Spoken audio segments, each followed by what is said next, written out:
Cricket سے جڑی تمام خبریں دیکھنے کے لیے سبسکرائب کیجئے BA آفیشیل چینل کو اور دبائیں بیل کے بٹن کو۔ ہماری لیٹسٹ ویڈیو سب سے پہلے دیکھیں۔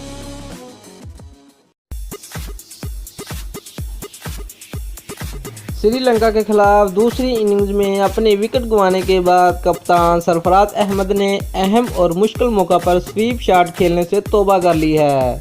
میڈیا سے گفتگو کرتے ہوئے سرفراز احمد کا کہنا تھا کہ سویپ ایک ایسا شاٹ ہے جس پر انہوں نے ہمیشہ رن سکور کیے، تاہم اب وہ کوشش کریں گے کہ اہم موقع پر اسے نہ کھیلیں۔ سرفراز نے کہا کہ انہیں سویپ شاٹ پر کوئی پچھتاوا نہیں، کیونکہ یہ ان کا پسندیدہ شاٹ ہے جس پر انہیں مکمل مہارت حاصل ہے۔ اس اننگ میں بھی انہوں نے اپنا ہر اسٹروک بہت احتیاط کے ساتھ کھیلا۔ قومی ٹیم کے کپتان کا مزید کہنا تھا کہ انہیں اس بات کا پچھتاوا ضرور ہے کہ وہ اس شاٹ کو کھیل کر آؤٹ ہوئے اور پوری ٹیم کو اس کا نقصان اٹھانا پڑا۔